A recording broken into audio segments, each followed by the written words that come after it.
Welcome to the Close the Chapter podcast. I am Kristen Boyce, a licensed marriage and family therapist with a private practice, Pathways to Healing Counseling.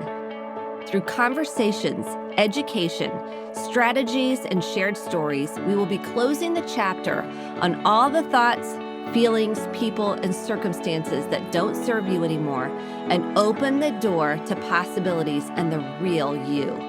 You won't want to miss an episode, so be sure to subscribe. Do you struggle with body image or not liking parts of your body or how your body feels? Maybe you have a teen that struggles with this. Maybe you have, or someone in your family has, or a friend. This episode is really important if you struggle with any parts of not liking your body or how it feels. So you want to listen to this episode and share it with family, friends, and start talking about this. Let's start having a conversation about our bodies. We really are disconnected from our bodies, and a lot of folks have self-hatred when it comes to how they look. This episode is so important because I've got the world's expert. I've got an expert on this topic that has written the book, Body Image Inside Out, and it's excellent. So if you or a loved one is struggling with this, grab her book. I linked it in the show notes and it'll go out in the newsletter. You'll want to join the newsletter at kristendboyce.com/free resources. You also get the journal prompt because this is not something to ignore. It's not something to shove down. And she has a completely different perspective on body image than I've heard from anybody that's been on this podcast.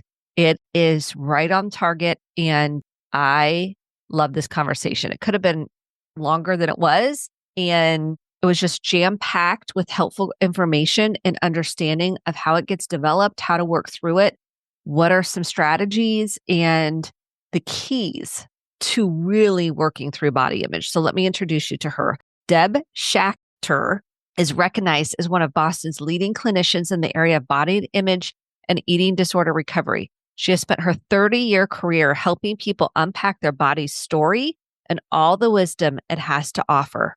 She brings authenticity, curiosity, compassion to her work and emphasizes the profound power that connection has in the healing process. And we unpack this in the interview. She integrates humor and mindfulness into workshops, individual group work, and is inspired by how unique the growth process is for each of us.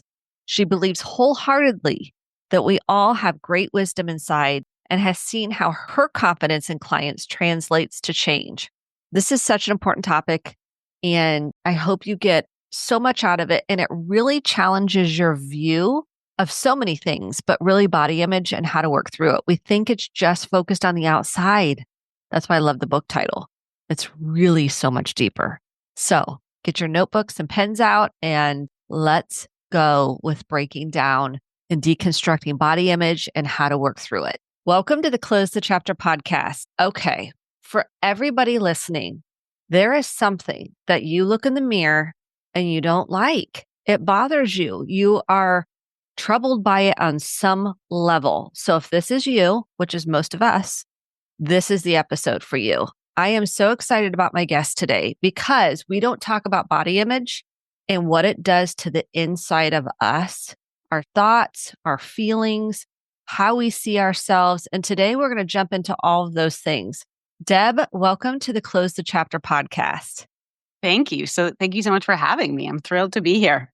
Congratulations on your book. We are so excited. Body Image Inside Out. And I love the title. Oh, thank you. Congrats. It's a lot of work to put the book together. We were chatting before we got on. And what was the inspo for the book? Oh boy, that's a great question. So Whitney and I met about over 20 years ago. She actually reached out to me. She had just come out of graduate school in counseling, and she wanted to kind of pick my brain a little bit about what it was like to do this work with body image and eating disorders. And we just became fast friends. We just fell for each other friend-wise. And really quickly, which was just a very organic experience, we started talking because we both were in recovery from our own eating disorders. Whitney had recently been actually a world champion athlete, had gone to the Olympics, had her own eating disorder. I had my own eating disorder in my 20s. And we started talking about how we felt like our body image had kind of hit like a glass ceiling. that even though we were really out of the eating disorder experience, we were really hitting this kind of wall in terms of how we felt about our bodies. And so we started, the more that we talked about it, we brought a certain kind of curiosity and levity to the experience that we just found ourselves laughing a lot and learning a lot.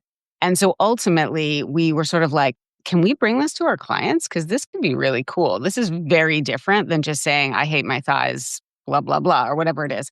So we did. We started workshops in YMCA basements and yoga studios and all kinds of crazy places. And then ultimately, it really got some attraction. And so we've been doing those now for about over 20 years. And in the midst of that, Whitney had a couple kids. So we took a break and I ran a couple on my own. And in that process, I thought, this is to be a book. This could be a book so easily because it had this flow. At that point, we'd really created all these different exercises to really help people turn their body image inside out.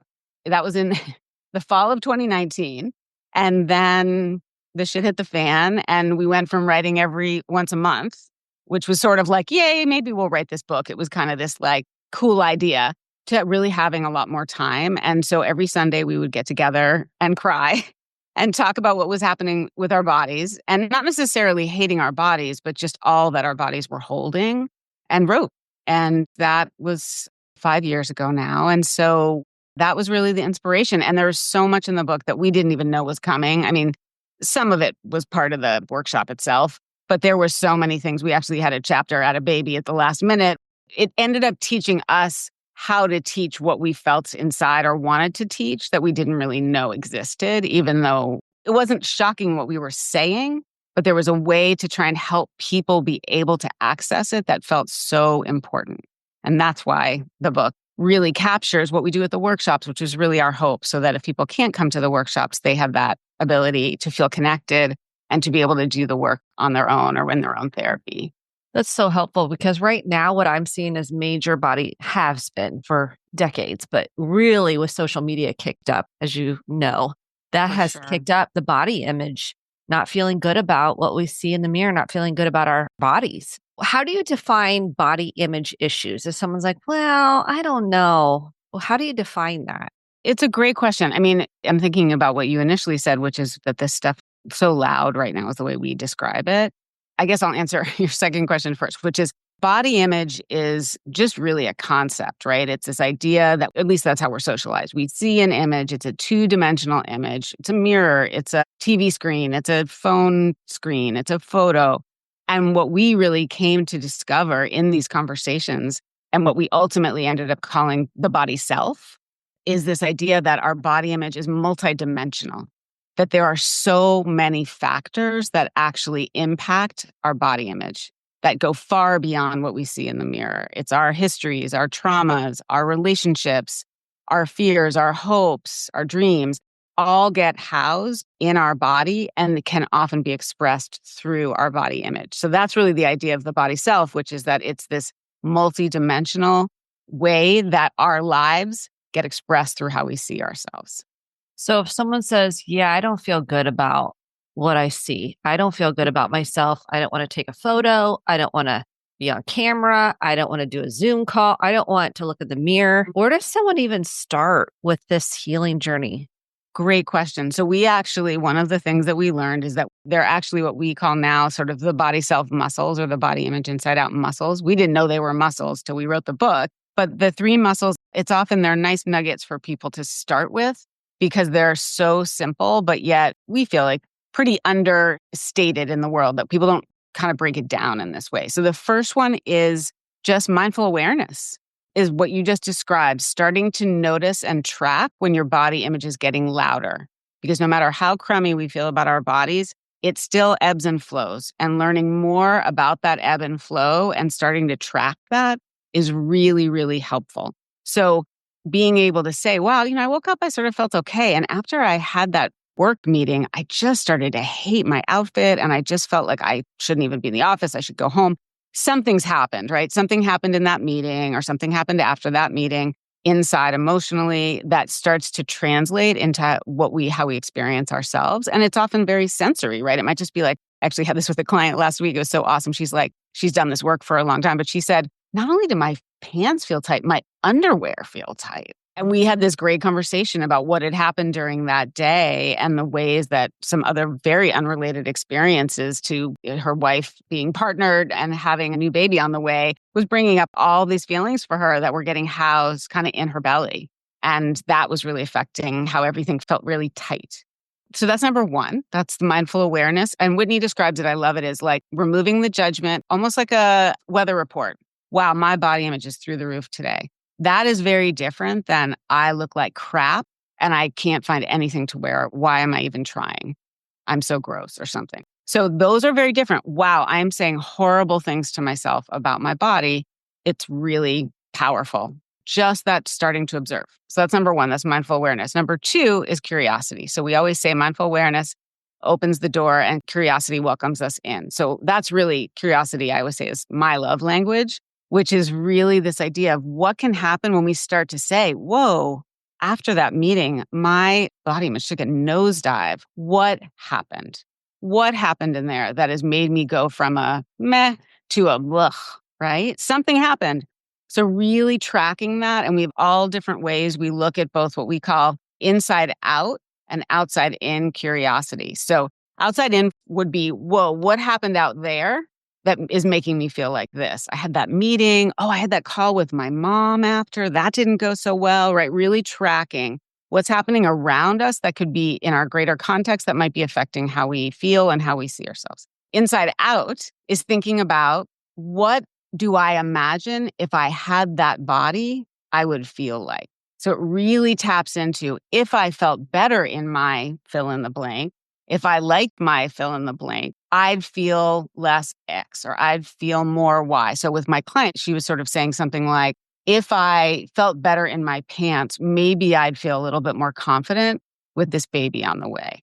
So really starting to tap into what is actually a criticism might actually be offering some kind of information about what we actually are feeling and maybe how changing our body in some way is going to get us to feel differently. How do the And thoughts play into that? Where are the thoughts and that curiosity? yeah, Is that's a that part of great, it? yeah, that's totally a part of it. And this looks different for everybody, but yeah, I love really tracking language because when people use certain language, it often can tell us more information about what's happening. So if someone says, God, I'm someone, actually, was it this client? Oh, it was the same client, different day. And she was saying, I went shopping for clothes. Oh no, this is a different client. I take it back. Different client, also pregnant. I have a lot of pregnant clients right now. And she was saying, I went shopping and I couldn't find anything. Everything is so frilly. I just feel so hulkish. What's hulkish? What does that mean to her? She was an athlete, so she's got a much bigger upper body. She would say ridiculous in little flowy dresses that she buys at whatever, the Gap or something. So talking with her about, I don't look like a normal pregnant person. What does that mean? What does that mean for her? What does she imagine if she was in a flowy dress? She would feel like as a pregnant person. Then would she look right? Then would she look normal? Then would she have an easier pregnancy? So really getting people to start to track, as your question was so astute, really track how am I thinking about this and what can that tell me about what's actually happening for me inside? Yeah, because a thought could even trigger. Oh, totally. That could be the trigger to. Totally. And that's why we're so curious about that comparing and jealousy. We have a whole chapter on jealousy because starting to really inquire about what it is we're jealous of rather than you shouldn't feel that way. You're so awesome. No, there's things we're jealous of. So what are those? And why are we drawn towards them? What does toned arms mean to you? It might mean more strength. It might be the ability to set better boundaries. So really getting curious about that. And then the third muscle, which can sound a little cliche, but we really love the way that we try and integrate it, which is compassion. And what we often describe is those moments when our body image is spiking. That sucks, right? It's awful. So starting to say to yourself, wow, I'm sitting on my bed looking at my floor and there's clothes everywhere and I feel like I can't find anything that makes me even feel like I can leave the house. That's an awful way to feel. So getting people to start to practice, and we have a number of similar kind of exercises. This makes sense. I feel this way. That's really hard. It makes sense. I felt really crappy after that call. And I'm starting to focus on how much weight I've gained this winter or something. You know, getting people to start to really see there's a reason my body image has gotten louder and that sucks. Yeah. Which is very different than I suck. Yes. So we have mindfulness, curiosity, and compassion. Exactly. Those are the three. Those If are you're the like, three "Let's muscles. and I like how you said it's like taking a weather report, like really Yep. the first onset. Like, let's Yep. do a weather check and see how loud it is. Exactly. Just really tracking it and trying to remove the judgment. So people will often come in and they'll be like, why the hell am I still focused on my, whatever it was, how I looked at that reunion? And I'll say, can you ask that question without the tude? Let go of the attitude. And then they'll be like, oh, okay. So why am I still obsessing about how I looked at that reunion? Well, there's a lot of reasons. I saw my ex-boyfriend, I newly sober, and it was really hard. And I don't know how they all felt about me without alcohol. Could be anything. But all of those are just data points to learn more about. But when we're really obnoxious to ourselves, it's really hard to get those data points. Yes. Okay. So someone says, well, I hate my picture being taken, right? Let's say Yeah. this is a huge one. I don't want my picture taken. And yet we have family photos. We have friends that want to take photos. Totally. We have Instagram. I mean, we have all these things. Mm-hmm. Let's start with someone that says, I don't like my picture taken. Mm-hmm. So just to kind of apply this, because this is, I think, a universal one that few people like it, but most people are like, no, I'd rather It brings up a lot. Brings up so much. And then you look at the photo, and I see this with teens because I have 2 teen girls. They look at the photo and they're like, no. And I'm like, it's a great photo, but they don't see what I see, right? We don't see our own beauty sometimes when we look at a photo or our Or we only see the outside. The fill in the blank. Exactly. Right? My arms are so blah. Yes. So where do we start? Let's just take that one. Yeah, it's a great question. I mean, I think it's always curiosity, right? Because I could give the lecture like, oh, it's just a 2-dimensional image and blah, blah, blah, and you look so beautiful. But that's not going to get anybody anywhere. So both as a therapist and I think as a sort of body image mindset, curiosity. Why? Get them talking. Because if you shut down the body hate or the judgment, it really just gets stuffed away somewhere. So even if you want to know more, so why? Who were you with? Who was taking the picture? What happened the last time you took pictures? What happens when someone takes your picture? What do you notice? So really just going towards it and learning more about their experience, because often that will soften people a little bit more and that might help them get a little bit more curious, because the more curiosity we have, the more information we can get. So, of course, we want to bring in compassion and say the things you said, which is most people have feelings about this. We don't always have a choice about which photo goes up on Instagram, blah, blah, blah. All of that is true. And it is really hard. And we do live in a room where everyone's seeing photos of us that we maybe aren't our faves. And I think the more we can bring that curiosity, what was it like growing up with photos? What kind of messages did you get? How were school photos? I mean, I think the more we learn the story, I do think even though it is this very typical thing that's happening now, people have a lot of feelings for a lot of different reasons. I'm really short. People always make me go in the front, or I always look more manly than my friends, or more whatever. There's a story to be told. So that's where I would say to start.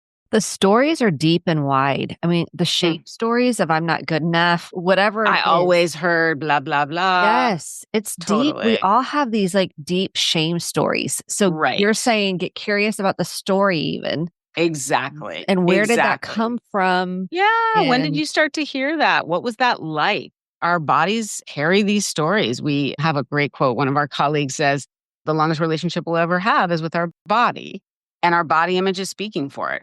I like how you said the body is carrying stories. The body's carrying stories. What does that mean? Like if someone's like, huh? Yeah. What does that mean? One way to think about it is from the moment you're born, your entire life, your body is with you for every single experience. Even when you're in the belly, it's there. So it's sensing into all kinds of things, and it takes in all of it. So it's almost like a vessel of our story, literally. And there's so many different ways that people talk about the mind-body connection and the mind-body approach. And we think of it as, what is it you take in about who you are? We talk a lot about mirroring. And even before we're looking in any mirrors, we're getting mirrored all the time. Oh, you're always so conscientious, or you're so strong, or you're so quiet. If only you were more comfortable this way. All these ways that we're told what we can and cannot be, which then may also add into, you have such long legs, you must be really fast, or whatever it is, or such short legs, it must be hard for you to run with your friends. All of those things get taken in, And then our parts kind of carry those stories. And I'm very informed by internal family systems, which really talks about this idea of parts. So these parts are carrying our stories. I'm a shitty runner. That may not be true. How do you feel when you run? It's a totally different question. So so we talk a lot about mirroring. And that's actually the chapter that had the baby, is that chapter 4 is called From Stored to Storying. So it's taking all the stories. You like I that? love that. I From know. stored to To storying. storying. Exactly. So it's really saying all the So stuff you've good. taken in, the teacher who said, oh, you're so helpful, or you're such a troublemaker, all that stuff, maybe about our bodies, maybe isn't. We take it in, and that affects so many things, and often why body image then steps in to try and manage it, right? And what we didn't realize, and why chapter 4 ended up having this baby, it was chapter 5, which is body image and relationships. Because what we realized is at its core, almost all these experiences, 99% of the time, are about a relationship. Something's happening relationally, even if it's at school and the teacher doesn't notice us often and we get left behind or whatever it is, all the ways that our relationships make us feel, and then how our body image steps in to try and manage that. So that was the chapter we didn't know existed. But in the writing, we thought, what about body image isn't about relationships? At the top of every, what we call a rotary, which is kind of the way you go when you have a bad body image moment and you start kind of knocking off the I must really stink. It's because my pants are too tight. And then this whole kind of loop that we do. The top of that whole cycle that we all have about body image is almost always something relational that didn't sit right, or that really hurt, or left us feeling like we didn't express ourselves in some way. So really learning to track what's happening relationally and then what's happening in our body image and how that interplay affects us day to day, that's really where the money is. That is so significant. People are like, well, why do I have these issues? Why do I mean, we know we have the external whys, like social media comparison. Totally. And what you're saying is the biggest reason that people have body image issues is it's some relational issue. Is it typically in childhood with a parent or a caregiver? I know it could be a teacher or a coach, or is it typically younger? It's a great question. So the way that we broke down the chapter, because we didn't know either, is we realized, before we even knew what mirrors were, we get this messaging, right? And we're told, if we act like this, because at its core, right, survival is our biggest drive. So when we learn, you're really quiet, it's so helpful when your brother who's got ADD is all over the place. So helpful. We're going to stay small. We're going to stay quiet, right? So it may be stuff we learn when we're little, very often, even before body image is on the scene. And at times, many families have a size currency in their family too. So it might be like, you've got your mom's short neck, you're always going to have to make sure that you wear a lot of makeup or whatever it is, right? All these may be something about how we look. It may be something about who we are, but often that sort of foundation gets set. And then what we really love about this chapter is it then brings us to where we are today and what kind of interactions that might trigger that experience, especially when we feel criticized or not seen or not safe enough to express ourselves. So we actually have a handout that we use. It's one of my favorites in the book and in our workshops, where if you leave an interaction and you feel crappy, you can fill it in and it will say things like, what do I feel? I feel really full. I feel really bloated. I feel really, okay, so what are you full of? What was there too much of in that conversation? What didn't you say that you wanted to say? So it's almost like it's like a little survival kit. If you had felt more understood, how would that have felt to you? How would you have known? They would have asked me more about my experience, or they would have said, tell me more about your opinion. So really, it's both. There's that foundational piece and ways that what I call shape shifting, ways that we learn to kind of people please, whatever we want to call it, to really stay connected when we're growing up. And then how does that get triggered in our adult lives? And often when that happens, because it's overwhelming, our body image kicks in to try and help. So we see body image as almost like a heroine or a hero. It's trying to help us manage something that feels like too much, and we don't even know that yet. But we start to feel it in our body, and that very quickly gets us to have feelings about our body. Okay, you said this is so deep because people are like, whoa. I know, sorry. I get really excited about this. I know, and I love it. That's why I'm like, this is different than any podcast I've done on body image because it's deeper. So what we think is I ate, I must have had too much lunch. I had too much dairy, or I overate, or I ate this. now I'm bloated. Yep. That's a variable. But what you're saying is, let's deconstruct who you were talking to. What did you feel? What didn't you say? What did you feel like you said too much of? What didn't you get? That's a totally different angle. Totally different angle. And the reality is so we do this decoding exercise where we help people really decode those moments. I was just thinking this might be helpful. One of my clients was at a recent workshop and she had the courage to go up. She actually we did like a demo almost of this. And what was so interesting is after the workshop, so in the demo, she talked about her arms and the message she'd always gotten about her arms. And, it was really cool.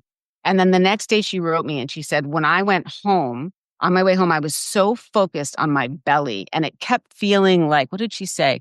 It's too much. It stood out. All the language she was using, what I heard, and I've learned to sort of listen for this, but we all can. That's what chapter 6, which is the decoding chapter, helps us do. She was like, it was too much. What was she said? It was basically like, it was so scary for her to go in front of the group and do that arm exercise that her belly had kind of taken that on. I'm too much. It was too much. I said too much. Everybody's going to have noticed, right? So very often, even when it's a positive experience, we feel exposed and it gets translated into some sort of body belief. That's why often people will say, but in my practice, all the time, people will be like, I literally feel like my body's growing as we're sitting here. Because there are these sensations we feel. I'm nervous. I'm tingly. I'm buzzy. Something's happening inside emotionally. And my body's telling me that. I'm like going to my belly here. Yes. My body's telling me that. And the only way I know how to understand it, because this all happens in a millisecond and no one's taught us to think, oh, how do the sensations in your body lead to you thinking things about your body? So when we teach this, we give everybody a sheet, and I'm happy to share it with you. It's in the book too, of sensations so that people can say, oh, when I feel like when no one's hearing me, I tend to feel timid and small and dark. I find a lot of gripping in my abdomen, or there's a lot of tension behind my eyes. The more we can help people start to track the sensations that go with feelings when we're with different people. And I know that's a lot of steps, but it's really helpful to start to decode that because, again, no one's saying what is happening in your life that is making your body image get louder. You did not get bigger in the course of the day, but something happened. And 99% of the time, that's something relational that didn't sit right. Okay. This is so good because what I try to tell people is it's deeper than you think. So if we stay on the surface level, we won't really get to the root and move the needle and release it out of your body and release it out of emotionally. So this is what we're saying. It's a different way to get totally different map. Yep. It's a different map. So it's a deeper map.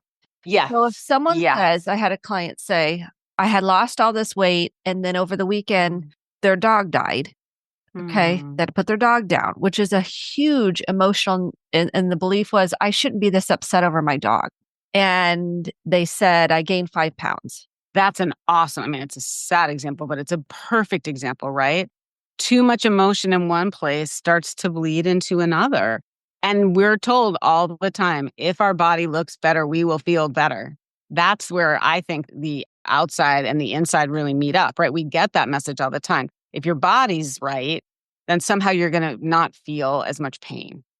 And that's just not true, but it's very tempting. It's a very compelling argument. So for her, I think it was her, then all of a sudden, it's much easier to focus on like, I'd lost all this weight and I had it, and even have grief about that, right? When maybe that grief is really much more about this loss. They were surprised. They were like, I think what you've been telling me is actually true. Like my body's holding on to these emotions.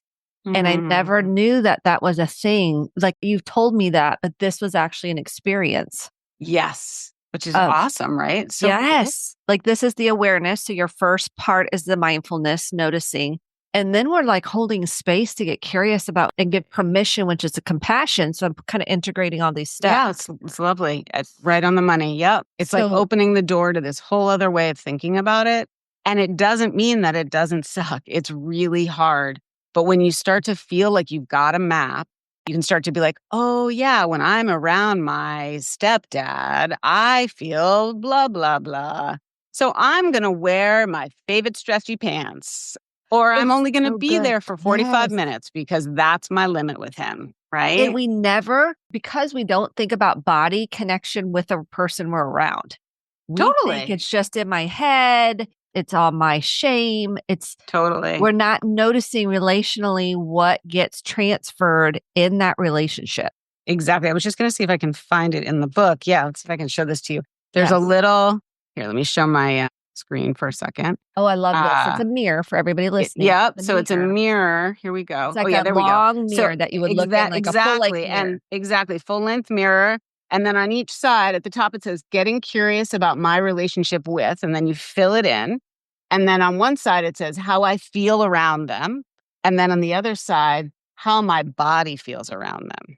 So it really gives you the chance. We'll call them positive relationships, negative relationships, but to really get curious about this relational mirror so that we start to be more informed of how we feel when we're around certain people. And that doesn't mean you're going to break up with everybody in your life.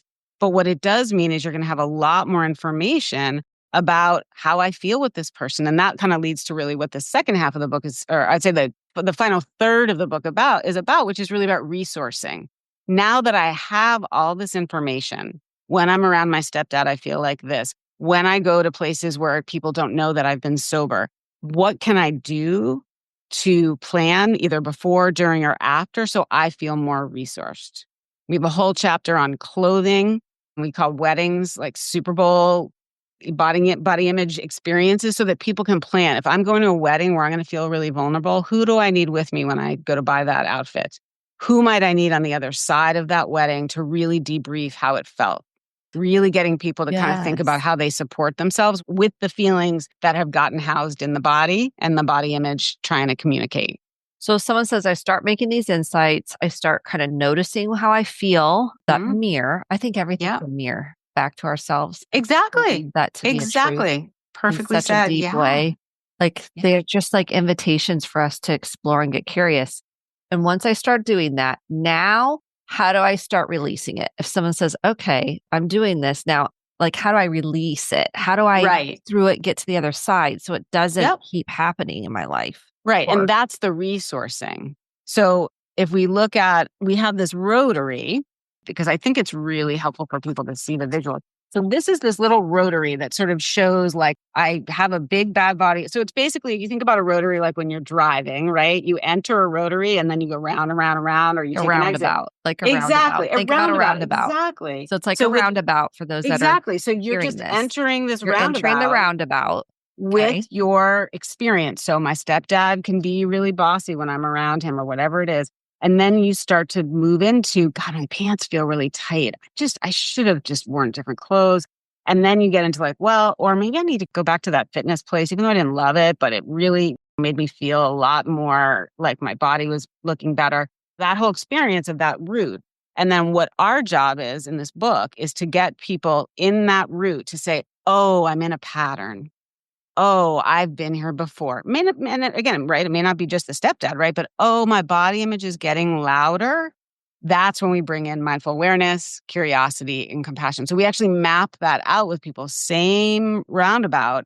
But again, once you start plotting, once you're like, oh, maybe I need to just, again, go back to Orange Theory, or I need to stop eating whatever the latest thing to stop eating is. And then you're like, oh, wait. What's happening right now? Starting to track that is so powerful, because then you can say because long answer to your question, which is, what do I really need? Now that I have more information, when I'm around my stepdad, my body image gets loud and I start obsessing about how I should be more fit. Great. What do I really need? It may be seeing him less. It may be doing a meditation that morning. It may be making sure you have a friend you can call on the way back. Maybe you want to spend more time in your therapy on it. But starting to really resource, and that can look a million different ways. And what we really talk about in there is, to your point, mirroring as a chance to find more personal resonance. So when you get more clear, oh, when I talk to my stepdad, it's so helpful to talk to my friend who has a similar dynamic with her dad. We have a giggle about it. We'll go for a walk and debrief, starting to learn more about what do I really need that my body image is trying to manage. But, choice number one is Orange Theory. And choice number two is I'm going to call my friend. Plan A is Orange Theory. Plan B is what do I need after I'm around someone who can be so belittling and really insensitive and unkind? I need my friend Sue or whatever it is. So really learning in all kinds of ways. It can be simple body stuff. It can be obviously connection is a huge resource, but really learning more about how can we resource the parts of us that our body image is trying to speak for. Perfect. Okay. I have two questions that just came. Yeah.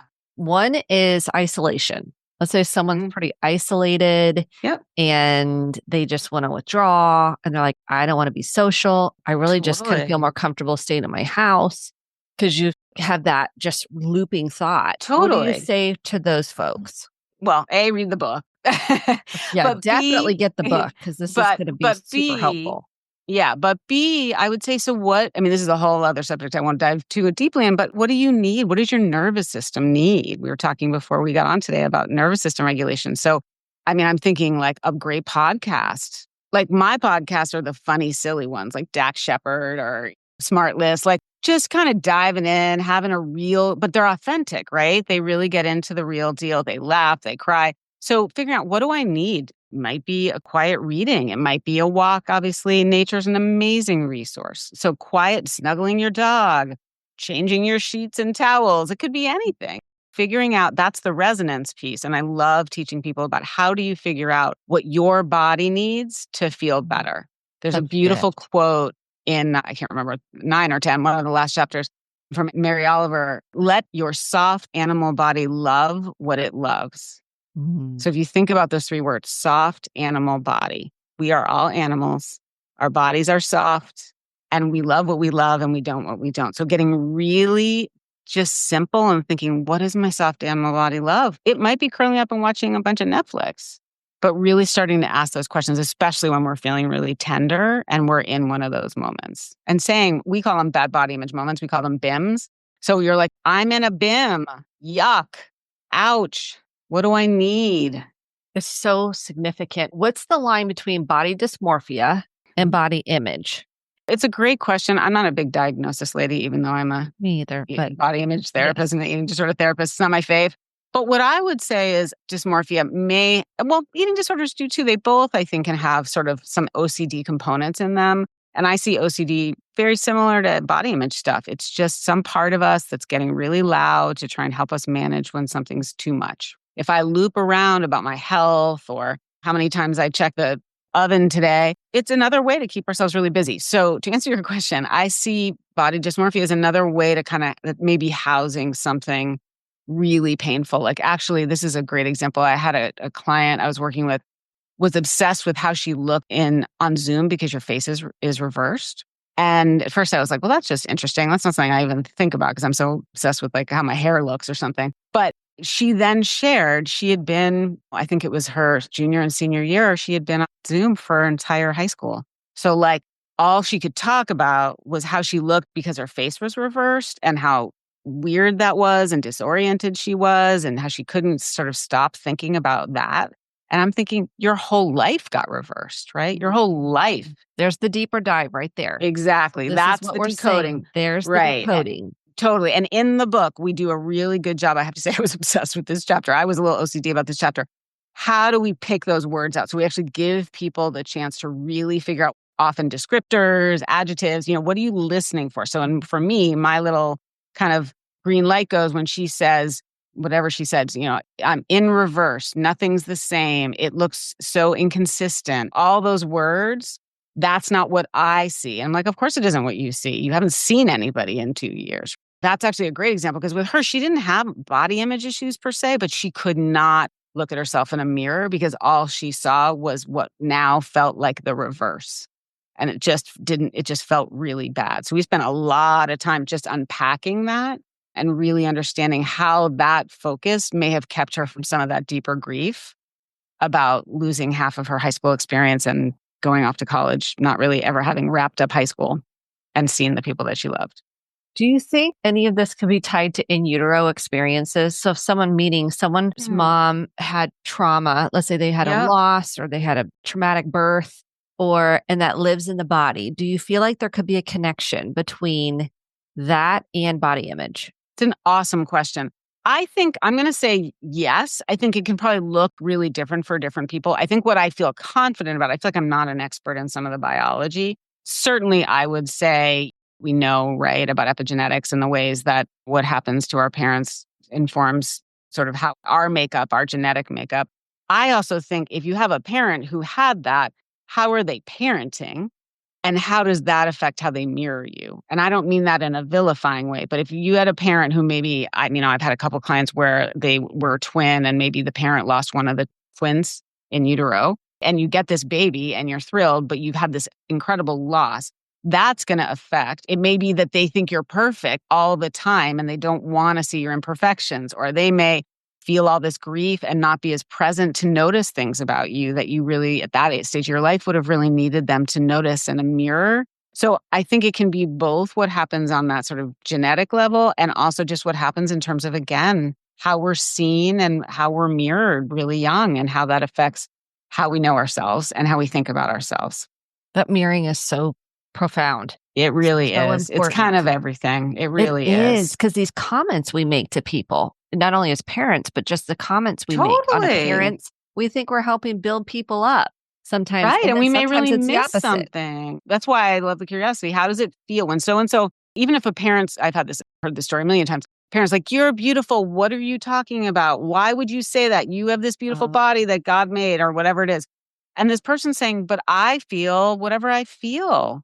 That's really important. It makes me think a lot about, I don't know if you follow Dr. Becky. Do you know her? She's this amazing parenting coach. Our fantasy is to be some version of Dr. Becky, right? So when people feel crummy, whether they're at the doctor or talking to their parent or talking to their teacher, that people would say, like, oh, your body image is getting louder. I wonder why that might be. Because Dr. Becky's just all about the curiosity. She's all like, oh, that makes sense that you hate your teacher and you don't want to go to school. Tell me more, right? And so I'm like, you're so tell lucky. me more. If you don't know what to say, tell me more. Entrench that and embody that in your body. Tell me more, because you're saying, I will hold the space.